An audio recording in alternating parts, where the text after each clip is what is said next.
کہ عمومی طور پر جو ہمارے یہاں عادت رہتی ہے، آپ بھی تصدیق کیجئے گا میری، گھر کی عورتوں کا کیا معاملہ رہتا ہے کہ اس کے حوالے سے بھی جو میرا جہاں تک علم ہے یہاں بھی غالباً ویسا ہی معاملہ ہوگا کہ 7:05 پر اگر افطاری کا ٹائم ہے تو اب گھر کی عورتیں کیا کریں گی کہ 6:30 اگر سب افطاری کا جو سامان بنانا ہوتا ہے، ناشتہ تیار کرنا ہوتا ہے، اگر شروع کریں گے تو 7 بجے کے قریب ہم لوگ فارغ ہو جائیں گے.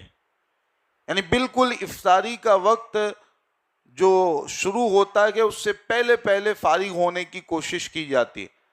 اب عورتوں کا پورا وقت جو افطار کے وقت جو دعا کرنے کا وقت ہوتا ہے وہ پورا وقت کھانا پینا تیار کرنے میں، ناشتہ تیار کرنے میں، فروٹ وغیرہ کاٹنے نکالنے میں پورا وقت ان کا اسی طرح نکل جاتا ہے.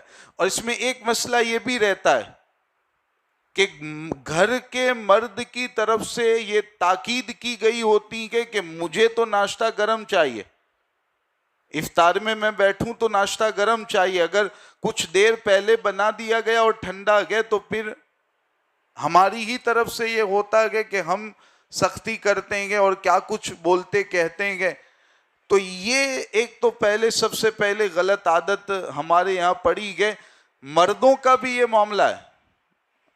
کیا کریں گے؟ 7:05 پر افطار کا ٹائم ہے تو اب کیا کریں گے؟ ٹائم دیکھیں گے، یا تو موبائل کا استعمال ہو رہا ہے، یا دوستوں کے ساتھ بیٹھ کر گپے شپے لگا رہے ہیں، یا پھر یہ ہے کہ فالتو ایسے ہی ٹائم ضائع کر رہے ہیں. بالکل 2 منٹ 3 منٹ 1 منٹ باقی جب بچے گا اس وقت جا کر کے دسترخوان پر بیٹھیں گے. یہ طریقہ الا ماشاء اللہ ورنہ ہر جگہ کا یہی رہتا ہے کہ معمول. اب اس میں نقصان کیا کہ وہ ذرا دیکھیں، حدیث پاک کا مفہوم پہلے سمجھنے کی کوشش کریں. اللہ کے رسول علیہ السلام کے ارشاد کا مفہوم ہے کہ رمضان کے مہینے میں جو افطار کا وقت ہوتا ہے، یہ جو افطار کا وقت جس کو ہم کھانے پینے میں اور گپے شپے لگانے میں ضائع کرتے ہیں، اس کے حوالے سے حدیث پاک کا مفہوم سنیں. اللہ کے رسول علیہ السلام کے ارشاد کا مفہوم ہے کہ جو افطار کا وقت ہوتا ہے روزانہ رمضان کے مہینے میں افطار کے وقت اللہ تبارک و تعالی کی طرف سے 1,00,000 ایسے لوگوں کو جہنم کی آگ سے آزاد کیا جاتا ہے جن پر جہنم کی آگ واجب ہو چکی ہوتی ہے. غور کیجئے گا، حدیث پاک کا مفہوم میں پیش کر رہا ہوں، اپنی طرف سے کوئی بات نہیں ہے. کتنا اہم وقت ہے، کتنی اہمیت کا حامل وقت ہے، کتنا عظمت و برکت والا وقت ہے. 1,00,000 لوگوں کو مغفرت اور بخشش کا پروانہ دیا جاتا ہے، جنت میں داخلے کا پروانہ اللہ کی طرف سے عطا کیا جاتا ہے. ایسے اہم اور عظیم وقت کو ہم کیا کرتے ہیں؟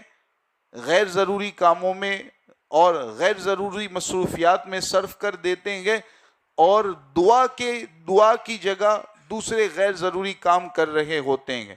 تو آج سے اپنا یہ ذہن بنائے، گھر کی عورتوں کو بھی جا کر کے آپ یہ مسئلہ اپنی طرف سے بتا دیں کہ ہمیں کوئی گرم ناشتہ نہیں چاہیے. آپ 15 منٹ پہلے فارغ ہو لیں، دسترخوان پر بیٹھیں، سب لوگ بیٹھ کر کے اللہ تعالیٰ کی بارگاہ میں دعا کریں، ذکر کریں، جو دعا آپ کر سکتے ہیں امت کے حق میں اپنے حق میں آپ کریں.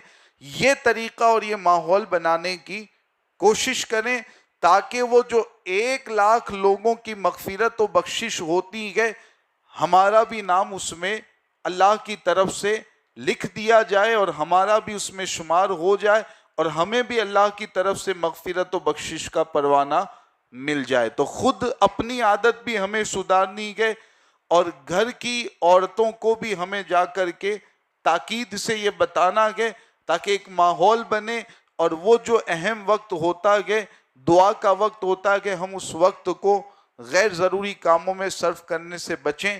تو یہ ایک اہم چیز ہے افطار کے وقت کے حوالے سے اس کا خصوصی طور پر خیال رکھا جائے، اسی میں ہمارے لیے دارین کی سعادت مندی ہے۔